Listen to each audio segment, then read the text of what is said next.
You, John Fitzgerald Kennedy, do solemnly swear I, John Fitzgerald Kennedy, do solemnly swear that you will faithfully execute the office of President of the United States that I will faithfully execute the office of President of the United States and will, to the best of your ability, and will, to the best of my ability, preserve, protect, and defend the Constitution of the United States. preserve, protect, and defend the Constitution of the United States. So help you God.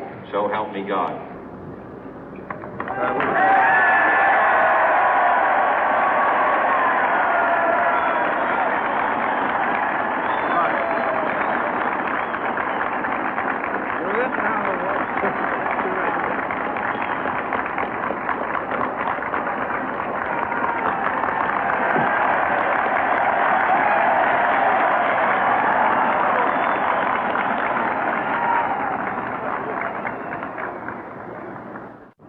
Vice President Johnson, Mr. Speaker, Mr. Chief Justice, President Eisenhower, Vice President Nixon, President Truman, Reverend clergy, fellow citizens. We observe today not a victory of party, but a celebration of freedom, symbolizing an end as well as a beginning, signifying renewal as well as change. For I have sworn before you and Almighty God the same solemn oath our forebears prescribed nearly a century and 3/4 ago.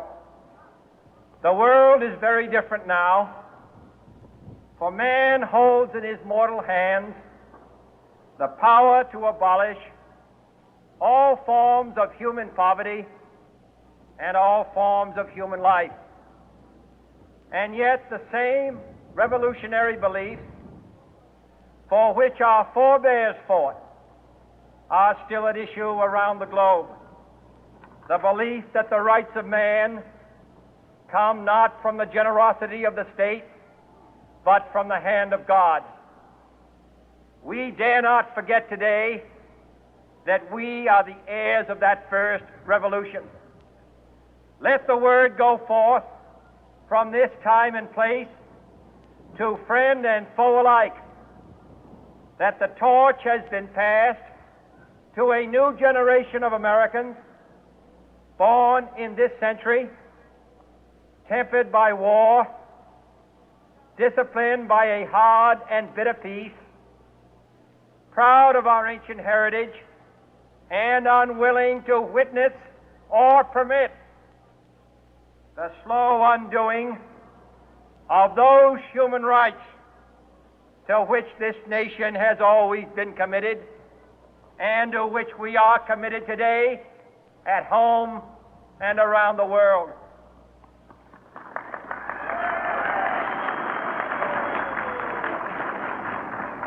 Let every nation know, whether it wishes us well or ill, that we shall pay any price, bear any burden, meet any hardship, support any friend, oppose any foe to assure the survival and the success of liberty.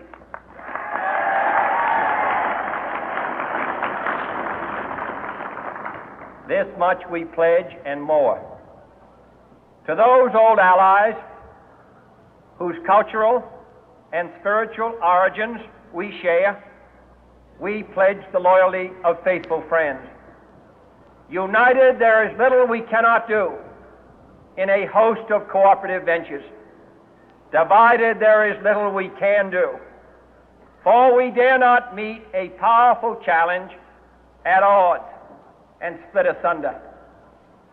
To those new states whom we welcome to the ranks of the free, we pledge our word that one form of colonial control shall not have passed away, merely to be replaced by a far more iron tyranny. We shall not always expect to find them supporting our view, but we shall always hope to find them strongly supporting their own freedom, and to remember that in the past, those who foolishly sought power by riding the back of the tiger ended up inside.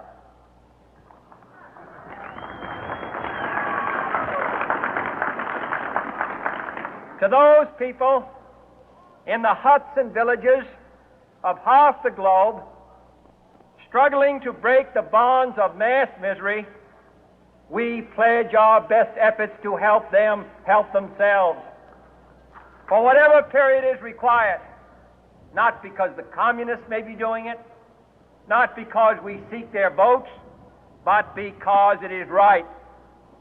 If a free society cannot help the many who are poor, it cannot save the few who are rich.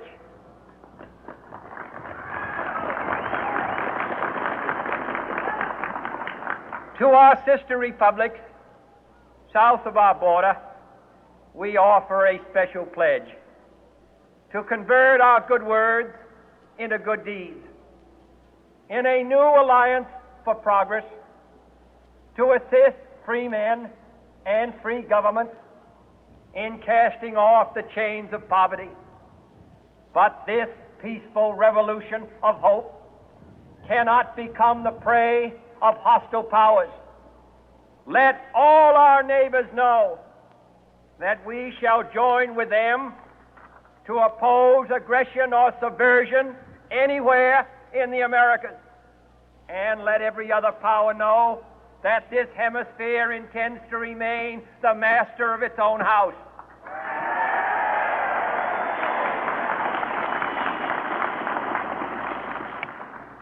To that World Assembly of Sovereign States, the United Nations, our last best hope, in an age where the instruments of war have far outpaced the instruments of peace, we renew our pledge of support to prevent it from becoming merely a forum for invective, to strengthen its shield of the new and the weak, and to enlarge the area in which its writ may run.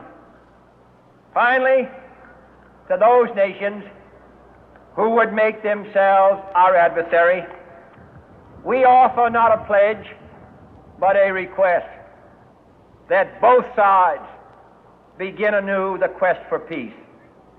Before the dark powers of destruction, unleashed by science, engulf all humanity in planned or accidental self-destruction, we dare not tempt them with weakness, for only when our arms are sufficient beyond doubt can we be certain beyond doubt that they will never be employed.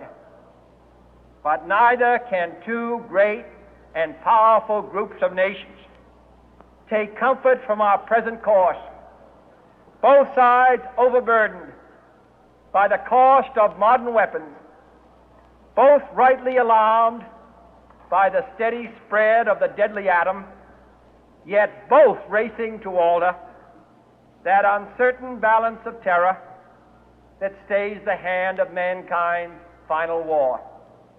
So let us begin anew, remembering on both sides that civility is not a sign of weakness, and sincerity is always subject to proof.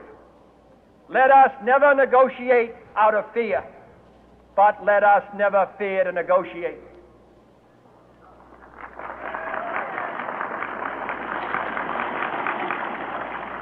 Let both sides explore what problems unite us, instead of belaboring those problems which divide us. Let both sides, for the first time, formulate serious and precise proposals for the inspection and control of arms, and bring the absolute power to destroy other nations under the absolute control of all nations.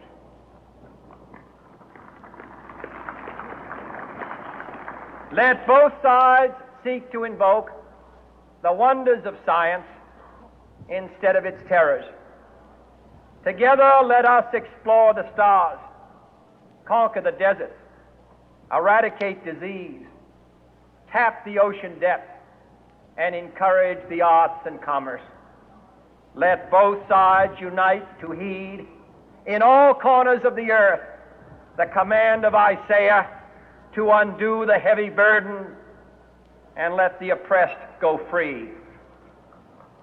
And if a beachhead of cooperation may push back the jungle of suspicion, let both sides join in creating a new endeavor, not a new balance of power, but a new world of law, where the strong are just and the weak secure and the peace preserved. All this will not be finished in the first 100 days, nor will it be finished in the first 1,000 days, nor in the life of this administration, nor even perhaps in our lifetime on this planet. But let us begin.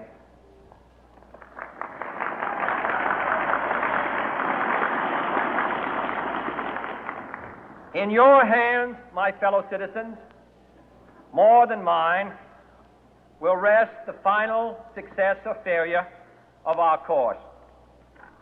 Since this country was founded, each generation of Americans has been summoned to give testimony to its national loyalty. The graves of young Americans who answered the call to service surround the globe.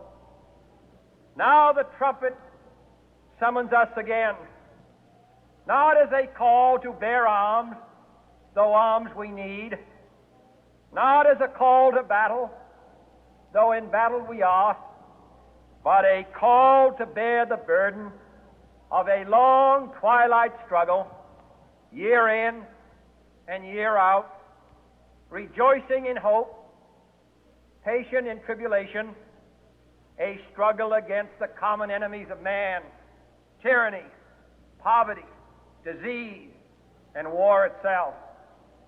Can we forge against these enemies a grand and global alliance,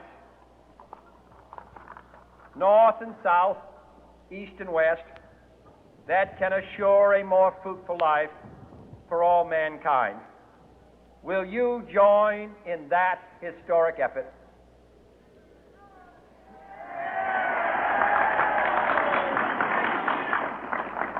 In the long history of the world, only a few generations have been granted the role of defending freedom in its hour of maximum danger. I do not shrink from this responsibility. I welcome it.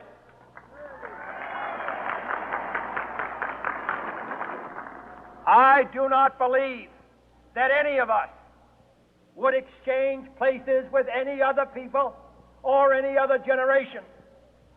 The energy, the faith, the devotion which we bring to this endeavor will light our country and all who serve it. And the glow from that fire can truly light the world. And so, my fellow Americans, ask not what your country can do for you. Ask what you can do for your country.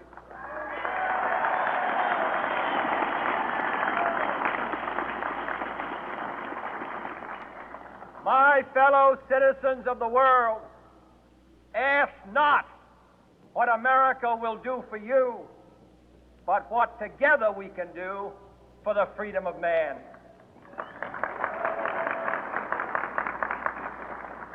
Finally, whether you are citizens of America or citizens of the world, ask of us here the same high standards of strength and sacrifice which we ask of you.